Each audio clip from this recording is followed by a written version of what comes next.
Praise the lord. Welcome to kids Bible school. Hello kids, ఎలా ఉన్నారు అందరూ? ఈరోజు మన పాఠాన్ని స్టార్ట్ చేసుకుందామా? ఈరోజు మనం నేర్చుకోబోయే పాఠము కాల నియమములు 8వ భాగము. మన పాఠాన్ని స్టార్ట్ చేసుకునే ముందు వేద గ్రంథం నుంచి వాక్యాన్ని చదువుకుందాము. ప్రకటన గ్రంథము 7వ అధ్యాయము 1వ వాక్యము. అటు తర్వాత భూమి యొక్క 4 దిక్కులలో 4 దేవదూతలు నిలిచియుండి, భూమి మీదనైనను సముద్రం మీదనైనను ఏ చెట్టు మీదనైనను గాలి వీచకుండునట్లు భూమి యొక్క 4 దిక్కుల వాయువులను పట్టుకొని ఉండగా చూచితిని. Praise the lord. మనము ముందు భాగంలో కాల నియమముల్లో 7వ భాగమైనటువంటి శ్రమల కాలమును గురించి వివరముగా తెలుసుకున్నాము.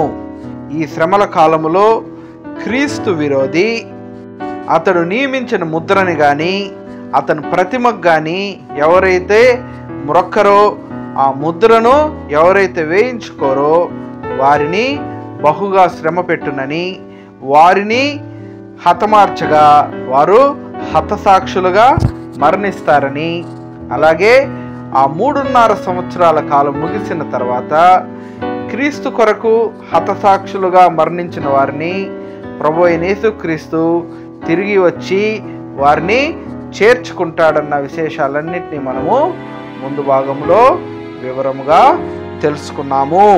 మరి ఈ భాగంలో మహాశ్రమల కాలంను గురించి వివరముగా తెలుసుకుందాము.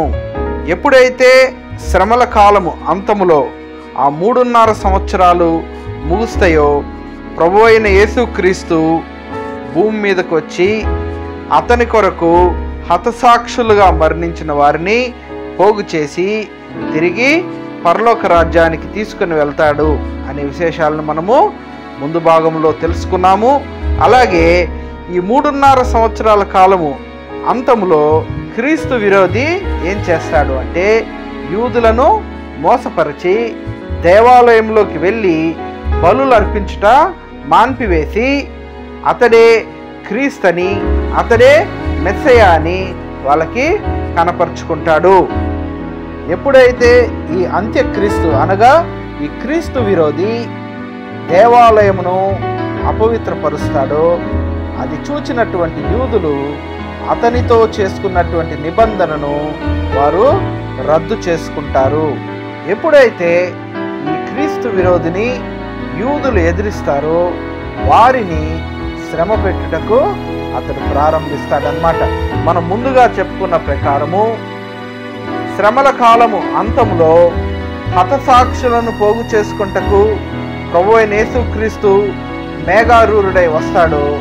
అది చూచినటువంటి యూదులు ఇతడే మెస్సయ్య అని, ఇతడినే వారు పొడిచి హింసించి శిలువ మరణం పొందేటట్టు చేశారన్న విశేషాలన్నింటినీ వారు గుర్తు తెచ్చుకొని సకల గోత్రముల వారు రొమ్ము కొట్టుకొందురని మత్తయి సువార్త 24వ అధ్యాయము 30వ వాక్యంలో మనము వివరముగా చదువుకొనవచ్చును.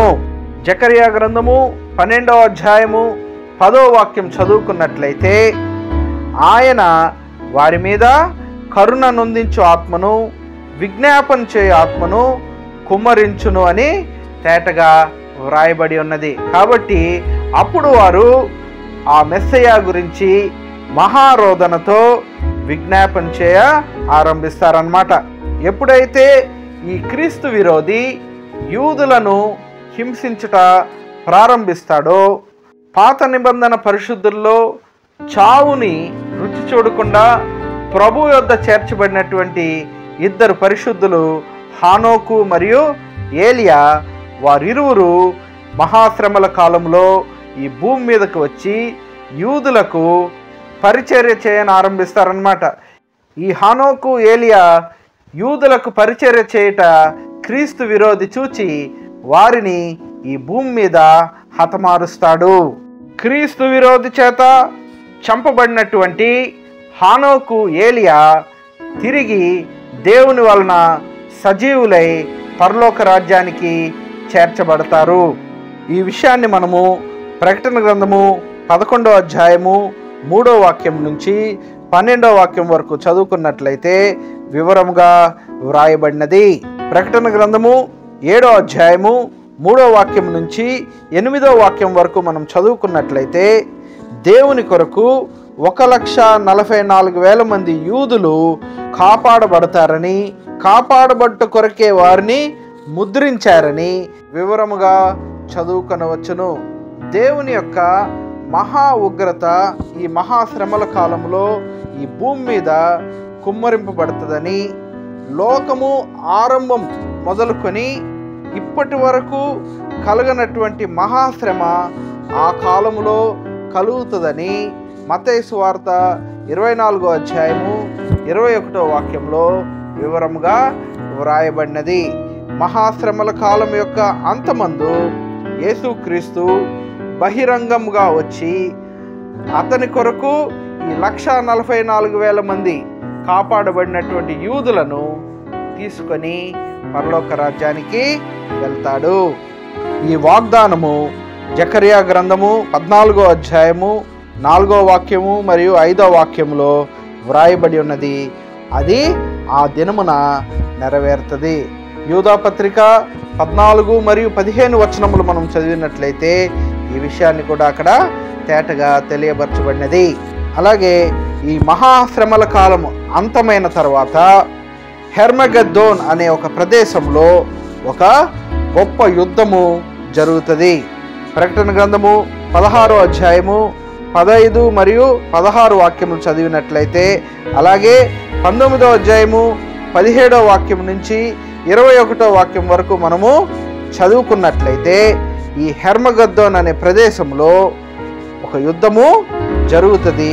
అది ఎవరి మధ్య అంటే క్రీస్తును ఆయన పరిశుద్ధులను కలిసి క్రీస్తు విరోధి యొక్క సైన్యములను జయించి వారిని నశింపజేస్తారని, మృగమును అనగా క్రీస్తు యొక్క విరోధియు అనగా అంత్యక్రీస్తును మరియు అబద్ధ ప్రవక్తయు అగ్నిగుండంలో ప్రాణంతోనే పడవేయబడతారన్న విషయాన్ని మనము ప్రకటన గ్రంథము 19వ అధ్యాయం 20వ వాక్యంలో కూడా చదువుకొనవచ్చును.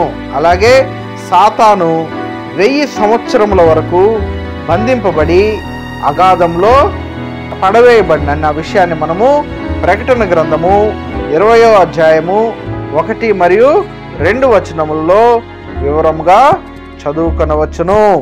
ఇదండి మహాశ్రమల కాలం గురించినటువంటి వివరణ. అలాగే హెర్మగెద్దోన్ యుద్ధం గురించినటువంటి కూడా వివరణ. మిగతా కాల నియమముల గురించి ముందు వచ్చే భాగముల్లో మనము వివరంగా తెలుసుకుందాము. Praise the lord.